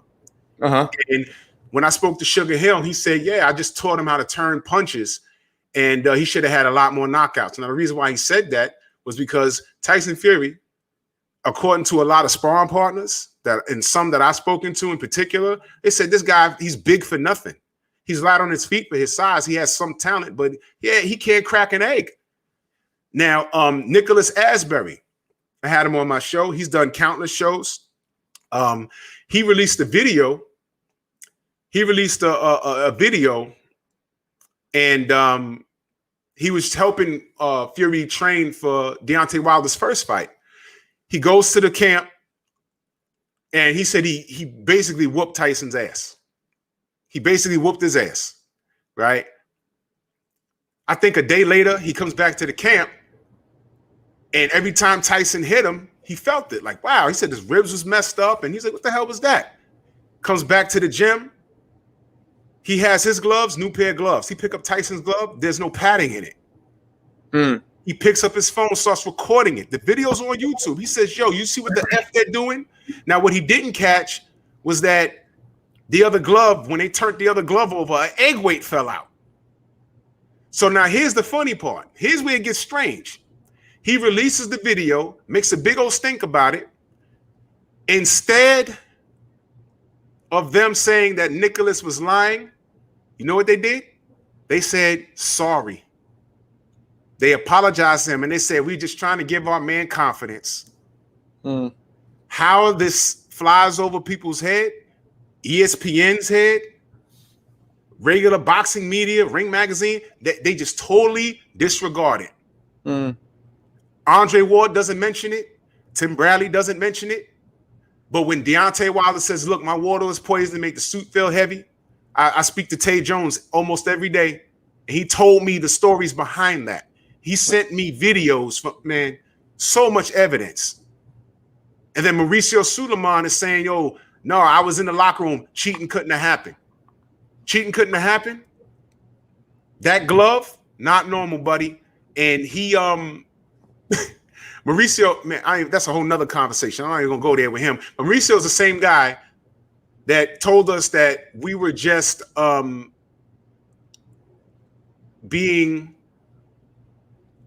we were pretty much gay bashing when Freyshawn Cruz lost her title to the Jaime Munguia lookalike, that woman that she fought. And we said, no, she came in the ring with traps bigger than mine. He was like, it didn't look right, man. And then he said to us, no, we're just bullying her because she's gay. No, we're asking to check that out. It could be nothing. Come to find out, they checked it out, and she was going through the change, like trying to become a man. So Freyshawn Cruz was in the ring with a man. And then it took him about 4 or 5 months to give her the belt back. Didn't apologize to us, calling us stupid. This is the guy. So now when Deontay Wilder says, yo, look, man, I'm just asking you to check those gloves that he had. What does Mauricio Suleiman do? He calls us stupid and trying to rob Fury of a historic night. All we said was check the gloves, man. And you calling us stupid? Guys who support your product? You calling us stupid? Instead of looking at this guy who has a proven record of being dishonest? A proven record, and you calling us stupid? And then they get mad when Deontay says, man, this is about race. This got to be about race because he's a gypsy over there, but over here in the shores, on our shores, he's a 6'9", 300-pound white man. In no universe does Deontay get away with anything that Tyson Fury has done. They thought that he was driving with weed in the car, and they made a big deal out of that.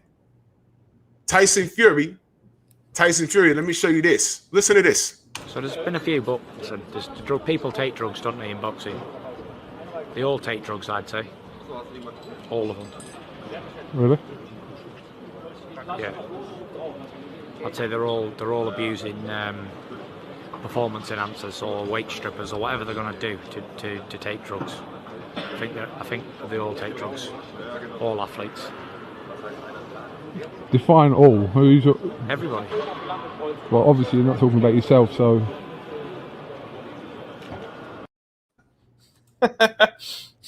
He's taking drugs. How does the media not talk about that? How does that not play into them saying, you know what?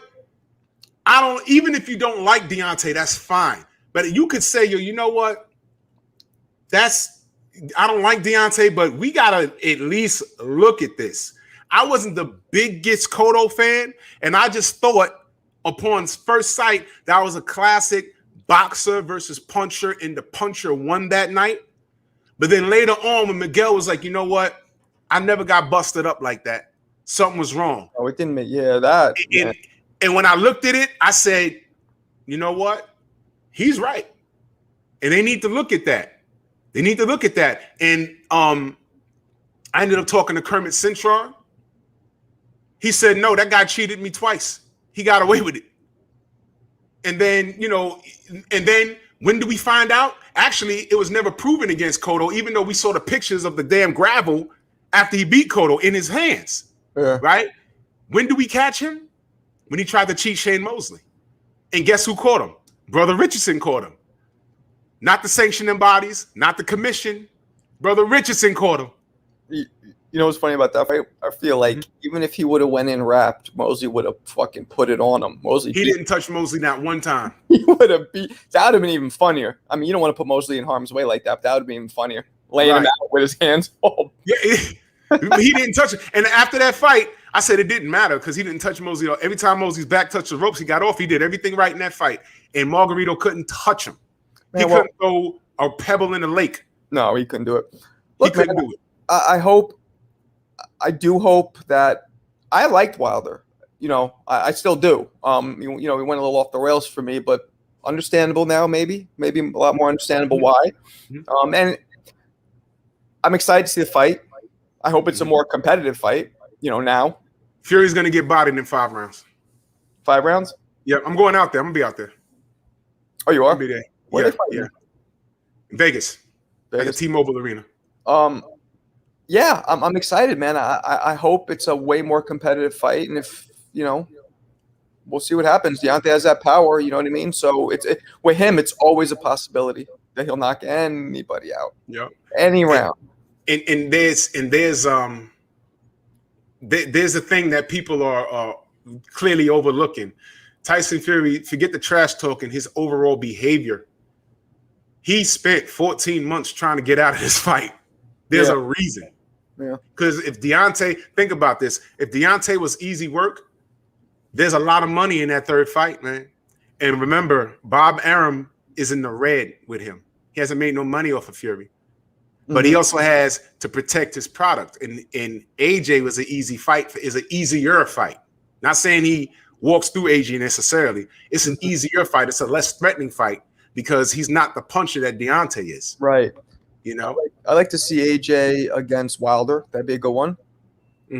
That'd be more exciting, I feel like. One second. I'm sorry. Yo. What up, man? You know I'm on live, right?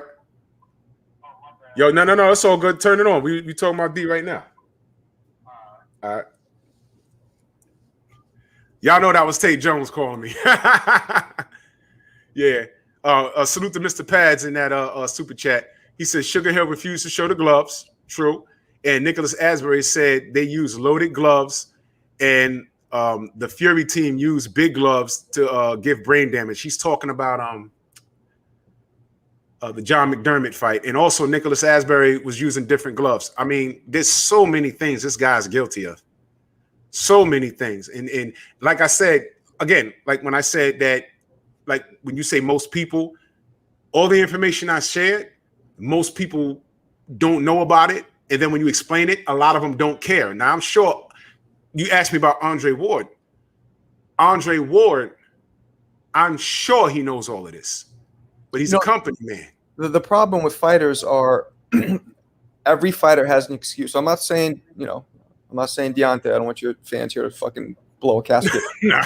These guys will lose their minds over here. I'm not saying Wilder, but I'm saying every fighter who loses, including myself, there's an excuse.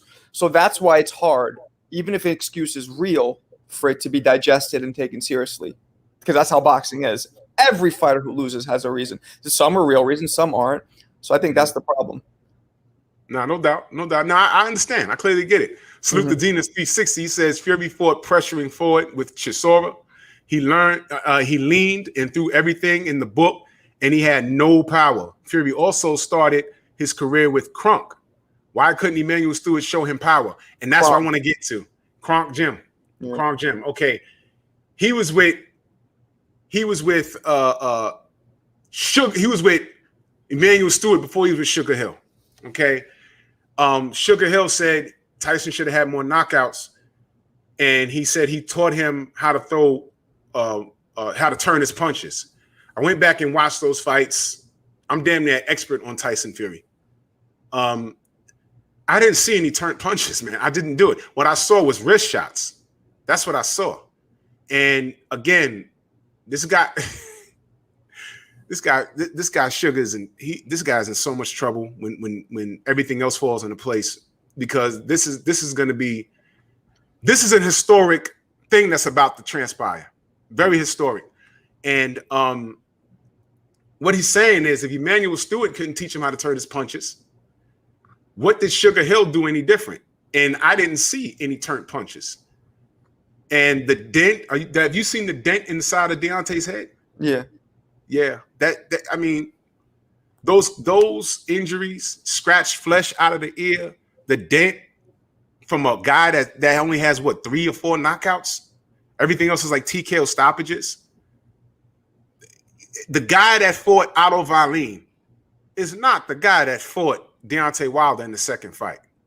No. You know what I mean? It's two different guys. It's disgusting. And then the horsehair that's removed from the man, the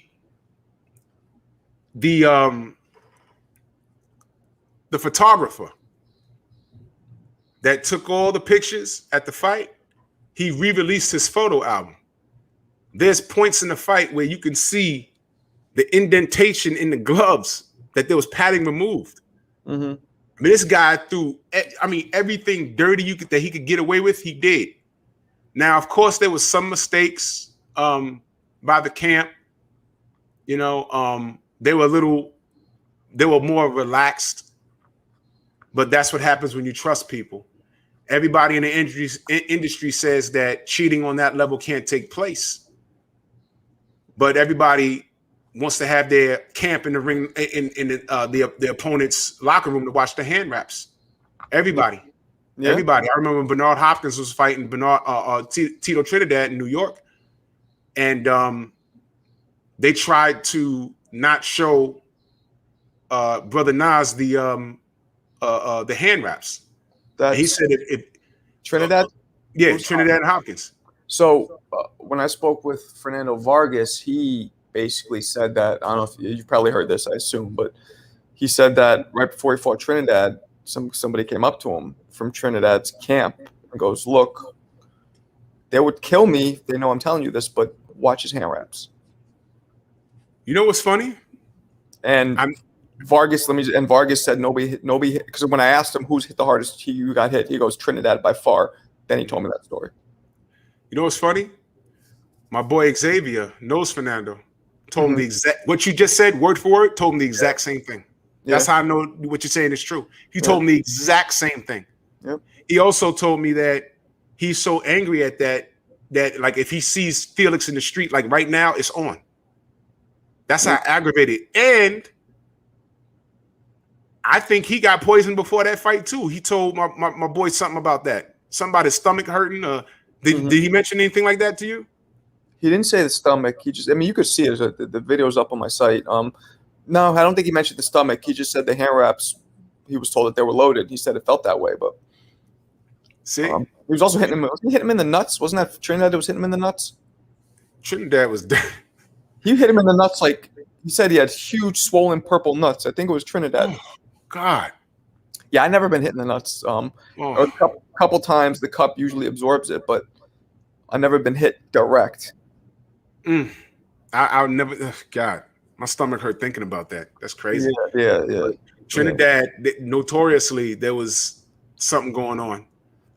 I speak to Freddie Pendleton habitually, and he told me that somebody got to his corner and his own trainer put something up his nose, and that he was very much in that fight until I think the 5th round, and trainer put something up his nose, and he said, "Yo, what are you doing?" He said, "Your nose is bleeding." He said, "I didn't get touched in my face. What are you talking about?" He said he went out, and when that fight ended, you could basically see he quit. He quit because he said he was feeling woozy, and it had nothing to do with the punch. And I remember when I saw that in live action on HBO back in the day, or was it Showtime? I forget. But I said, did the dude just throw the fight? Did he give up? Decades later, I'm talking to Freddie. He says, no, my trainer after me. I said, well, you sure? He said, after that fight, my trainer bought a $280,000 house or something. He said, we ain't made that much money. Where'd he get a house from? So, this is a dirty game. I saw a clip. If you remember the Aaron Pryor, Panama Lewis, pass the drink I mixed. Yes. Which, by the way, let's preface the rematch of that fight. It was very clean. It was very looked at, and Pryor beat him even worse. But yeah, I saw an interview recently where one of the guys in Panama, I think in Pryor's corner or close to Panama Lewis. I don't know who the guy was. It was a little before my time. But he explained what that drink was. Have you ever heard this before? Go ahead. I heard some things, but go ahead. I want to hear what you have to say about it. He said, well, this is what the guy said. He said it was asthma pills crushed up in the water. That's all it was, because asthma pills open up your airways.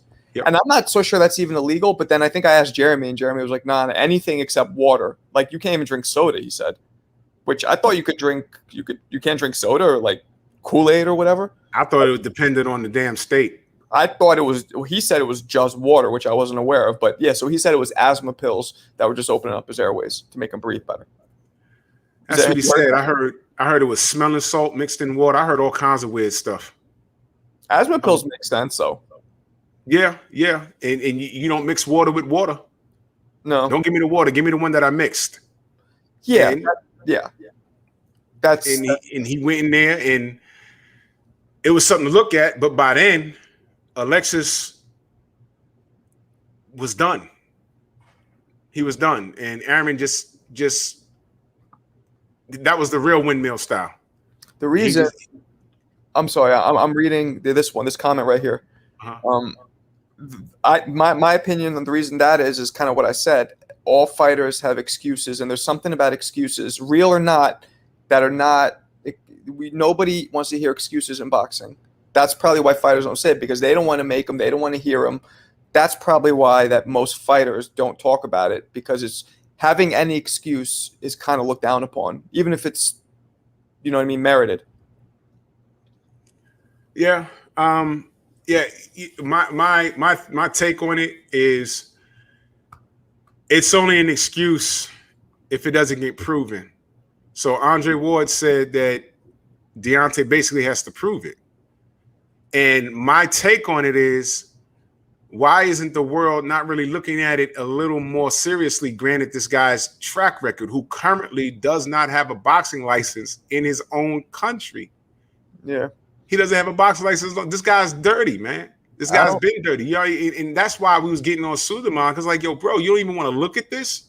I think maybe because the first fight, I mean, I don't know I guess you don't agree with me. I know half your people here don't agree with me, but I think Fury really outboxed him easily the first fight. So maybe, now granted, he didn't knock him out, he didn't hurt him. But maybe that's why the second fight, they're like, oh, he already has his number, so why do we look any further? But you're right, the second fight was a way different, outcome, and the punches were harder, he got hurt more, it was way different. Right. It was unnatural to a guy that's not considered a power puncher. Are you familiar with Oshaki? And salute to Mr. Mart, by the way, brother. Appreciate you. Are you familiar with a boxer by the name of Oshaki Foster? No. Well, he fights at the lighter divisions, and long story short, he came off of he was about to go out and fight his opponent, and his camp caught the opponent trying to do the same thing with those gloves. The camp caught it, and this is right after the Wilder situation. Pulling them up? No, padding, manipulating the padding. So they got him the correct pair of gloves, and Oshaki whooped his ass. You know, and for the people that say he's making excuses, I see a lot more fighters checking gloves now. Yeah. You know what I mean? It's amazing. It's an amazing thing. There's a lot of fighters bringing their own water to the events now. It's weird. Like, getting hit with a bare fist actually hurts less, but it does more. It'll cut you. Yes. More easily, but it doesn't thud as much. Funny enough. You know what I mean? That's I know. Tito Ortiz, I spoke to him. He was saying that. He was like, when you get hit with like the MMA small gloves, it doesn't thud nearly as much as when you're getting hit with 10 ounces or 16s when you're sparring or whatever. Weirdly enough. Yeah, that's that's strange. That's some science that people might not understand. As far as the first fight is concerned, I had Deontay winning. Even Jack Reese had Deontay winning. Jack Reese had Deontay winning. I'm gonna tell you why. We all know how to score a fight, and clean, effective punching, effective aggression, defense, ring generalship, and all I saw was Tyson Fury backing up, taunting to the crowd, and Deontay Wilder pressing the action, being aggressive, landing, and I think he won the first 4 rounds. I went back and looked at it. But what Tyson Fury won was the drama of the fight, because everyone picked him. I read people saying that Deontay was handpicking him because he was so inactive. He was inactive for like 2 years, and he had to come off of like a 200-pound weight loss or something, And he won the drama of the fight because he got through it. But if Deontay won 5 rounds out of that fight and dropped him twice, he wins the fight on the cards. So I don't get. Just go back and look at it. I don't get where he won, where Deontay only won the rounds that he knocked him down in. I don't get it. I really don't. I would give him, and I haven't watched him in a long time, I gave him maybe 1 extra round, like 3 then total, but 2 of them being 10-8s. Okay, so if it's a draw, if it's 6-6 and 2 of those rounds is 10-8, who wins the fight? Right, but it was 3 rounds I gave him, so he should have still lost, right? Right. I gave him 5 rounds, but I heard someone that gave him 4 rounds. If you gave him 5, then he wins. But I gave him 3. I mean, from what I remember, it was, and mind you, regardless of what people think here, I was not going for either. I didn't give a shit. I understand. Yeah, I got you know what I mean? And like I thought Fury beat him pretty easily. But the second fight, obviously is a different story if those things, with all that bullshit going on. But salute to Zenith 360 in that super chat. He said Fury only landed 10 more shots in the first fight. Outbox. I mean, look, everyone has done a lot of film study on that thing, and there was a lot of things that I seen that I went back and I watched, and even Jack Reese, who's the third man in the ring, he said I thought Deontay won. He was the ref. I said, man, I went back and I watched that first fight. I'm an expert on it, and there's no way, in my opinion, that fight was a draw. I gave the five rounds, and including those knockdowns, he wins the fight. He wins the fight. The answer to Boss's question is I haven't watched it since the first time I watched it. Oh yeah? Oh, okay. Well, that's what I mean. Yeah. Everyone. When you think of the first fight, what do you see? Him getting up off the floor. No, I remember the energy. I remember, I'm big with I remember the energy I had watching, and it was like, oh, he outboxed the shit out of him, and then that last big dramatic, like, looks like he fucking killed him, and he just like got up like some kind of a zombie, and somehow. And I remember this too. He actually hurt Wilder after he got up after that knockdown. He hit him and fucking wobbled him. I remember that. That was an exchange. Yeah, he wobbled him late in the fight, but D kept walking forward. Dropped like that. That to me, I was like, that's impressive. Yeah, it's impressive, but isn't it funny how D didn't? He shook it off. Sure. Yeah. No, he So could. I'll give Wilder one thing too. He has a skinny frame. He could take a punch too.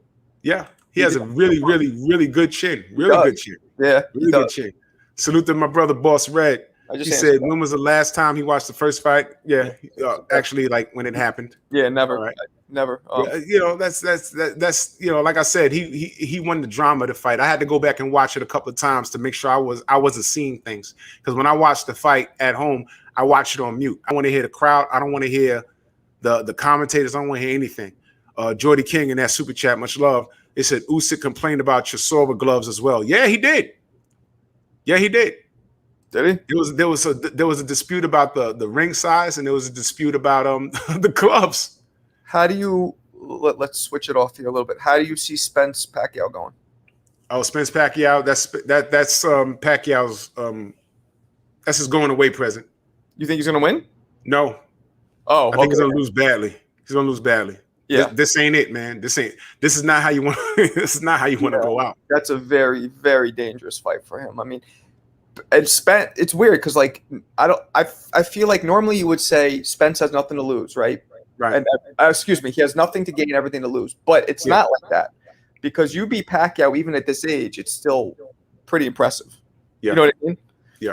But yeah, Pacquiao, he couldn't have picked a more dangerous. That's probably the most dangerous person you could fight. Yeah. You know who I'm a real fan of, man, who I think is going to be better than Crawford and better than Spence in about 2 or 3 years is Boots Ennis. Ennis. Talk to me about Boots Ennis. What is your review on Boots Ennis? Monster. Tall. Switch hitter. Serious power. Boxing IQ. Aggression. Patience. Everything. Yeah. I like Boots. I'm waiting for him to get that stellar name right now. I spoke with what's the fuck's his name? Chris Van Heerden, who fought both Spence and Boots. And I was like, so who hits harder? And he goes, Boots by far. Really? But Boots is a big 147 too. He said that they only fought one round, though, and then there was a really bad cut, and they stopped the fight. So he had only 1 round against Boots. He said Boots by far, but he said that with Spence, every punch Spence threw is serious power on it, whereas Ennis and most guys aren't throwing everyone with power. He said Spence was way more consistent with the power, but Boots hit way harder, he said. Yeah. Boots is something else. My brother 502 said, how could he shake it off in the first but get knocked around in the second fight? That's what I was saying. He's talking about Wilder and Fury. But I've learned that the Wilder subject on your show is not a good place for me to go. So I'm gonna no. Listen. It's all good, man. It's all good because there was some things that you didn't know, which is fine. That's true. That's true. You know, we didn't we get a lot of trolls and stuff like that, and the people know this is family in here. They know you're not trolling. There was just some things you didn't know. And you're doing it respectfully, but it's okay to maintain an opinion as long as it's educated, and that's cool. That's cool. That's why I love your presence, man. That's always much appreciated. Right. But back to Pacquiao and Spence, I heard nothing but good things about Spence. I'm cool with his strength and conditioning coach. Mm-hmm. I'm real cool with him, and I'm actually working on a program that he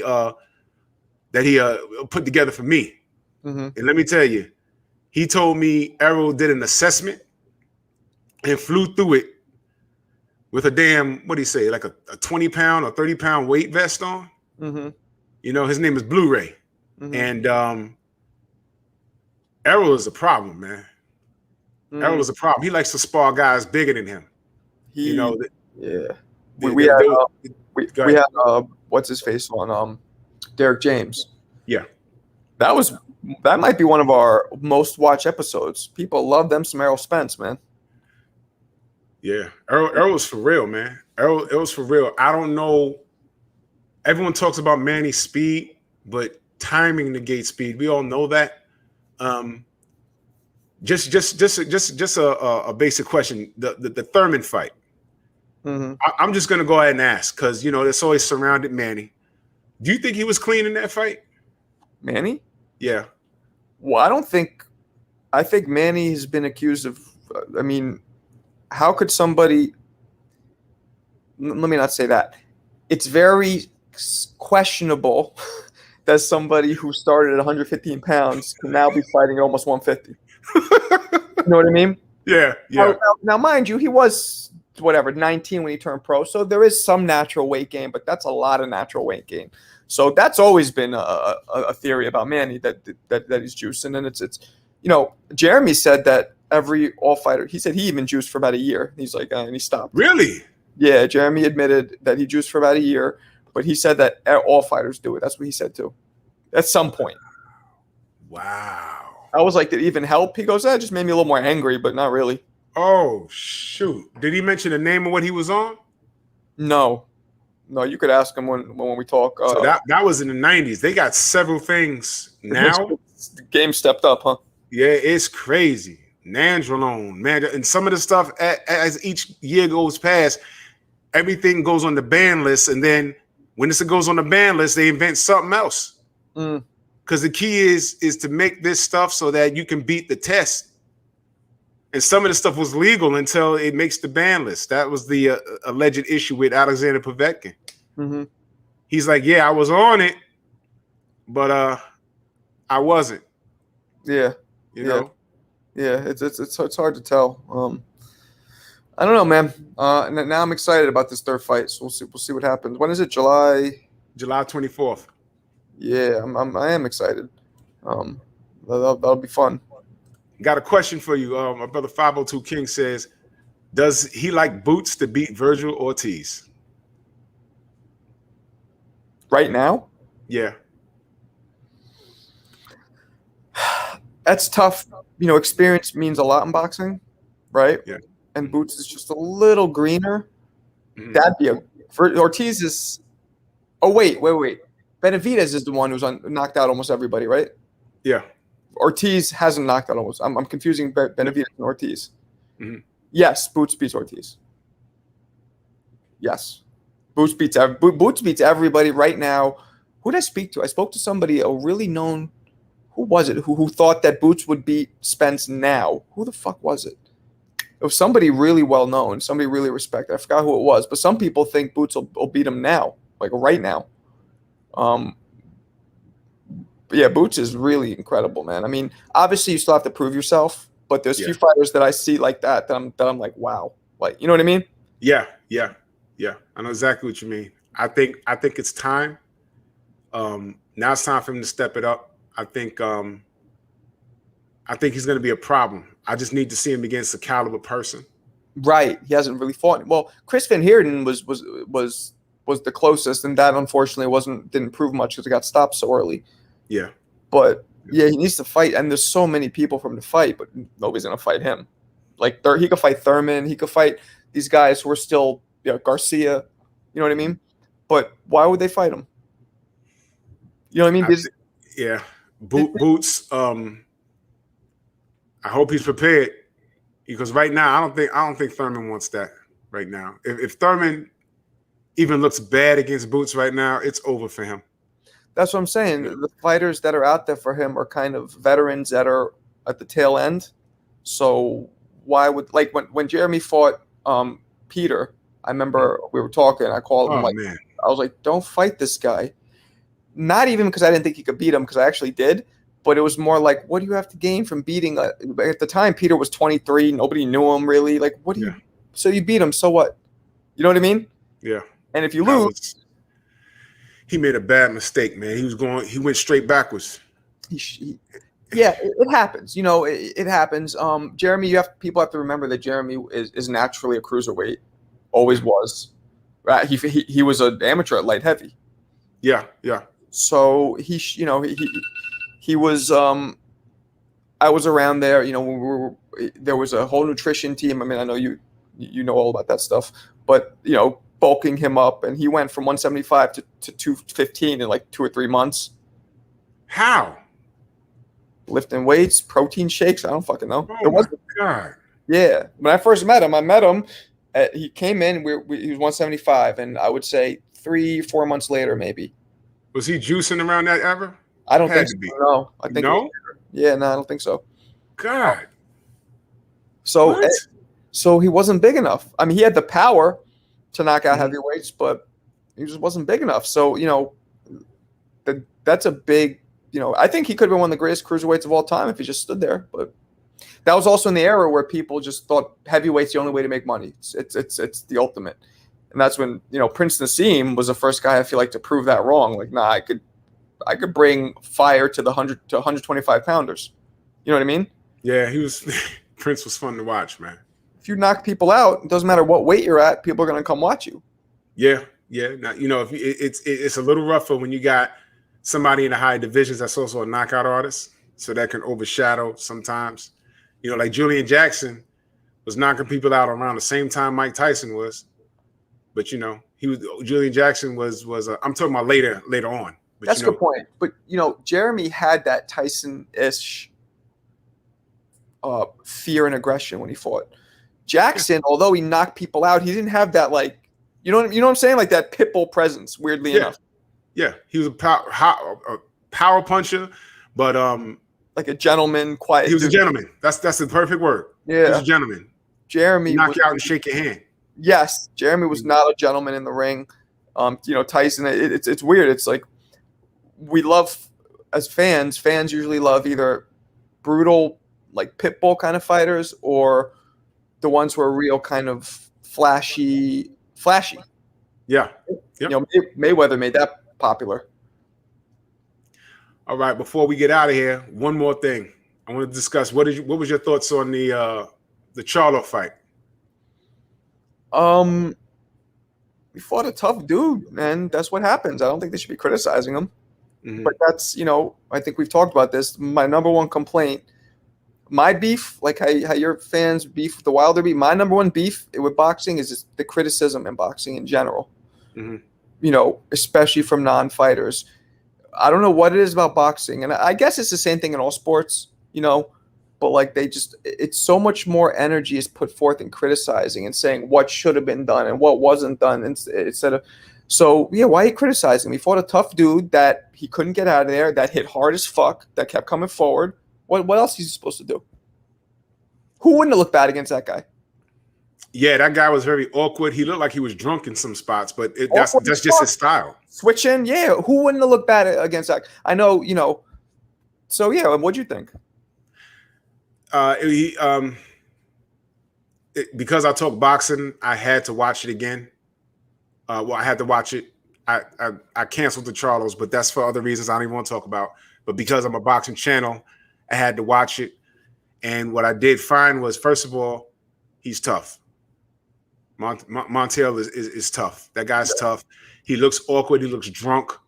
And I don't know if you can find a sparring partner to emulate that style. That was crazy. He was drunk. That's funny. He did. He just kept switching, turning around. Yeah, I'm looking. I say, is he hurt? Did he take some shots before he got into the ring? What the hell is this? And then he would do the shit where you think he's out. He'd look at him and go, "Come on." Yeah, I mean, oh man, Oof. He looked like he was ready to go. And he's like, "Come on!" When he closed the distance, he's like, "Come on!" It's like, oh, it's like, whoa, what the hell? That's true. So, I think if you didn't know who he was, because I wasn't too educated about him, I think he earned the spot. Now he could be the guy that went 12 with the killer. You understand? So there's some marketing behind him now. If you didn't know him, now you know him.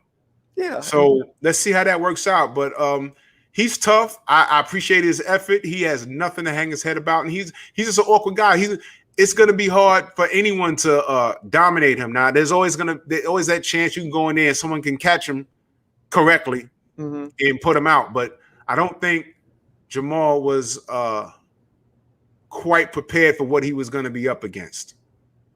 Well, he was prepared. I don't think he was ready, like, as far as being in front of it. Like, there was a lot of like, what the, like, Wall was never hurt, but he was hurt to the body a couple of times. But it was like, once he's there, it was like, what the hell is he doing? You know what I'm saying? Like, what is that?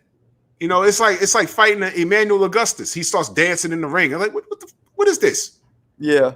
I mean, he knocked out everybody he beat. Yeah, everybody he beat, he knocked out. Ghost, I'm not telling you Fury didn't cheat. I'm telling you that I don't know. I don't know what happened, and now I know a little bit more. I am in no form or fashion saying he didn't. I don't know what he did. Looks like he might have. I don't know. Yeah. Well, Looked over. He's like, "You're telling?" He's like, an hour later, mentioned that. Nah, I don't know. Maybe he did. It's very possible. It seems like shit. Yeah, we're gonna find out. We're gonna. But- The third fight's gonna be great. Oh yeah, it's gonna be great, man. I'm gonna have a good time. You Man. going ringside? Yeah. Oh man, I'm gonna be out there. Be out there for the weekend. You know, I'm gonna connect with all the brothers out there, man, and we're gonna be bomb squad out, man. We're gonna be bomb squad. And You ever met Fury? Fury, I haven't met him. Have you ever met him? Yeah. No, Not Fury. Excuse me. Oh, Wow. Deontay. No, I never met him. I never met him. But I've chatted with him on other shows and things of that nature. And like I said, I've developed a friendship with Tay Jones, who's close to him, and he gives me an inside scoop on a lot of things as far as the in the ring and the business aspect and things. He don't give me too many jewels because he's not at liberty to say a lot of things, but he puts things into perspective to make me think, and I just research it and I'm like, oh, that's what this is. So then I'll raise a question and let people think. And what I will say is on 14 months with the arbitration and everything else, you remember when he said that they were about to fight AJ in Saudi Arabia? Yeah. I was telling everybody that fight's not happening. Yeah. And for 8 months, a little over 8 months, people were laughing at me, calling me a Wilder fanboy, and you're just mad, and fights happening all the way up until 24 hours before the ruling from the arbitration. Yeah. Well, that's just common sense. If there's an arbitration currently happening, why would you announce a fight? Unless they plan not to listen to the arbitration. I don't know. Maybe that's what they were going to do initially. Yeah, well, they tried to get out of it. You got a supporter in here. Wook 7. Marko, cool dude, knowledge of the game. He's not biased or downplaying anything. That's what's up. That's what's up. That's why I have him all care. It's all good. I mean, that's all. That's the only question I was raising. I said, did he win the arbitration? And he spoke on that all the way up until the day before the ruling. And I said, I called Tay. I said, Tay, what is this? Did Deontay lose the arbitration? He said, bro, those guys lying. Wait till tomorrow. And then that Monday, it ruled in Deontay's favor. And everyone went crazy on me. I said, why y'all mad at me? They lost. I was just telling y'all. But that's the game. That's the game, man. Yeah, that was that. I didn't even know there was an arbitration going on. I thought I did know that there was a third fight clause, so I was kind of like, how is he just walking away from that? You know what I mean? See, logically, that's logic. That's logic right there. I knew that. I knew that there was a third fight clause. I'm like, why is he walking away from it? But he took the fight. He's gonna fight. And it's gonna be a good one. Yeah. Salute to you, Brandon Scott. Yeah. Salute to you, Anthony. He said it seems like he's unbiased. Yeah, man. Yo, listen, this is just a conversation. That's all. It's just a conversation, It's interesting the different perspectives. I mean, I definitely am not folding from the first fight. I thought that he lost that one easily. That's fine. But That's fine. Cheating, that's one thing. Cheating is not cool, and if that's really happening, that's really fucked up. Really fucked. You could kill somebody doing shit like that. You know what I mean? And that's all we ever wanted was a clean fight. In fact, after the first fight, I didn't agree with it, but I accepted it. After the second fight, I just said, look, my guy lost. See you in the third fight. That's all I said. No excuses. My guy lost. Then when all of this evidence started to come around, and I said, wait a minute, but Fury is a cheater. And I just started doing more investigating. And then Nicholas Asbury with the video came about, and I said, oh my God, they tried to kill this man. And that's how we got here.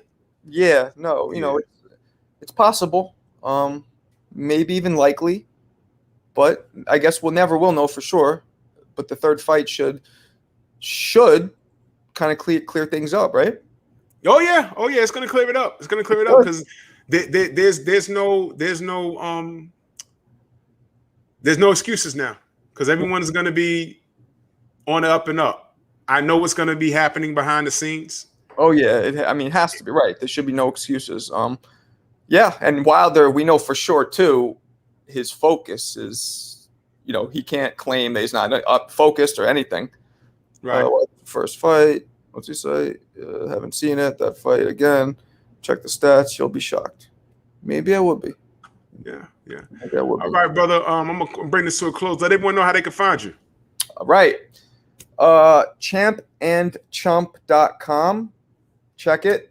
And on social media, it's Chump Pod. Like podcasts, Chump Pod on social media. Champandchump.com. Constantly tonight we're talking with Montel Griffin again. Tomorrow we're trying to get Hector Camacho on. We're just pumping him out. I'm going to be in LA next week with Jeremy on live on site. We're hitting Wildcard Boxing. We're trying to talk with.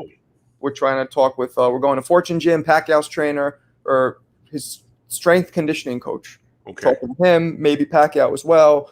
We're trying to link good. up with Shane Mosley, trying to link up with Zab Judah, and maybe Tyson. We're trying to do a whole bunch of things. So that'll be next week in LA, but I'll keep you guys posted. Oh man, that's what's up, man. That's dope. We're trying. We're definitely going to talk. We're definitely hitting up these gyms. We'll see who's around. We'll try and make it work. And Hassim actually might come out with us. He said he might come out and tag along. And I mean, former world champion isn't a tag along, but you know what I'm saying. That's what's up, man. Yeah. You guys are doing big things. We're trying. Everyone go support. You know what I'm saying? Just because people have a difference of opinion, doesn't mean that they're the enemy. It's just a difference of opinion. It's all good. Salute to Zealand 360. They kept announcing Fury AJ. They influenced the judge. Yeah. Well, the judge took offense to it. That's why he there's a whole lot of things that influenced that. But man, listen. Brandon Scott at champandchump.com. Go there and you'll see all the social medias. Social media's Champ Chump Pod. It's kind of. Can I write it anywhere here? Is there like a? Let me see. What I'm doing better than that. Let me see something. I don't know how to write this. There's no way I can write, is there, in the chat? And I don't think I can. Let me see, Champ. Hey, hold on. I'm just getting off this. Okay. All right. Wait, I got it right here. There we go. There we go. There it is. Boom. That's the website. Peep it. Yeah. Follow us on the socials. Great stuff. Y'all hear what they doing. They're interviewing those are some great interviews, man. You're interviewing a lot of people I'm actually trying to get a hold of. Okay. Yeah, so this is some really, really, really good stuff, man. Thank you. Now salute Rob. It's okay. It's all good. So champchump.com. There we go. Right. Boom. And yo, man, you and Jeremy always welcome, man. Yeah. I'll get him around next time. He's because of the California, the difference is hard for him. Yeah, no doubt. So right now I need everyone to go. I'm stepping all over KQKC's time, but this is the only time that Marko could get on. I rarely do this, but I appreciate y'all support. Everyone go to KQKC Boxing right now. Go support Big Unc right now. KQKC Boxing right now. Drew Titan Bronx on deck with my brother Champ and Chump, my brother Marko, and shout out to Jeremy Williams. I'll see y'all. Peace. Thank you. Move!